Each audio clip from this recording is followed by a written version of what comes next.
Os biomas brasileiros geralmente são classificados esses 6. Alguns livros gostam de classificar mais, fazer aglomerações, mas esses 6 mesmo. Então, desde os biomas brasileiros, a gente vai representar eles, que é a floresta amazônica como o maior, o segundo maior é o Cerrado. Aí vem aqui Caatinga, Mata Atlântica, aqui na ponta tem o Pantanal. Então, se analisar bem, o Pantanal fica entre o Mato Grosso do Sul e o Mato Grosso. Aí, o Pampa fica geralmente só aqui na região final do Rio Grande do Sul. E já os outros ficam por muitos locais, né? Ó, a Mata Atlântica pega essa parte quase toda do Oceano Atlântico. Então por isso o nome Mata Atlântica. A Caatinga, ela pega essa região mesmo aqui do Nordeste, bem, assim, bem firme aqui no Nordeste, justamente porque é um ambiente mais seco.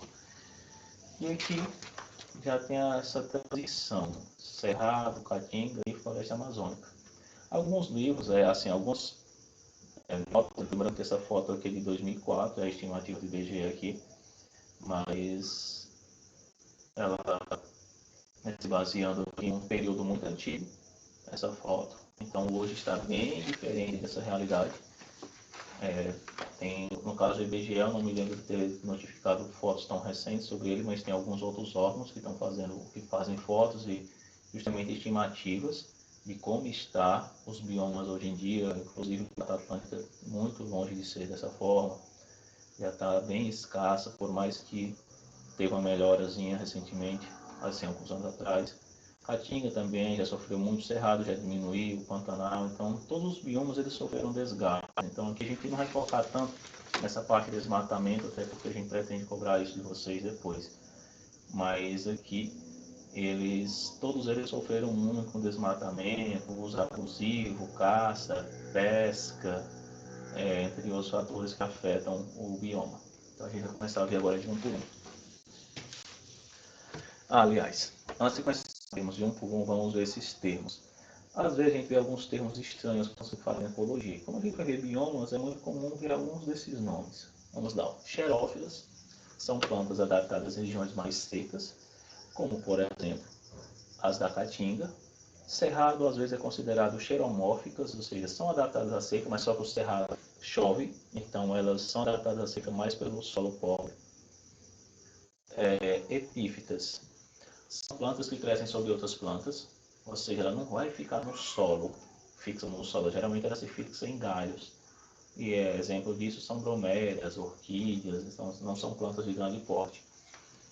Latifólias, são plantas com folhas grandes e largas. Geralmente isso daqui, as latifólias, são plantas que gostam de viver em ambientes úmidos. Por isso que elas têm folhas grandes, porque elas não precisam se preocupar com o sol tanto, né? E são largas. Higrófilas, geralmente são plantas que gostam de ambientes bem úmidos. E perennifólias, folhas sempre verdes, geralmente não caem. Então esses três termos bem aqui, latifólias e perennifólias, geralmente são plantas da floresta amazônica. São plantas que gostam da floresta amazônica Mata Atlântica, são ambientes que geralmente chovem bastante, são bem úmidos. Aí tem as plantas caducifólias, que são plantas caducifólias, são plantas que perdem as folhas em épocas muito frias ou muito quentes, muito secas. Por exemplo, as árvores da caatinga, quando começa a ficar seca, elas perdem as folhas.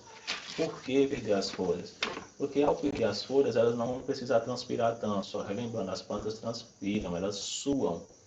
Então, se elas perdem as folhas, elas não vão ter por onde suar tanto. É como se você dissesse, eu vou guardar bem aqui minha pele para não ficar transpirando tanto, porque eu preciso guardar água. Então, como não tem chuva, é uma forma delas economizarem a perda de água. Então, elas fazem isso. E também alguma planta cerrada também. Hotspot. Hotspot é um termo utilizado para se referir a áreas com grande biodiversidade, ricas principalmente em espécies endêmicas que apresentam alto grau de ameaça.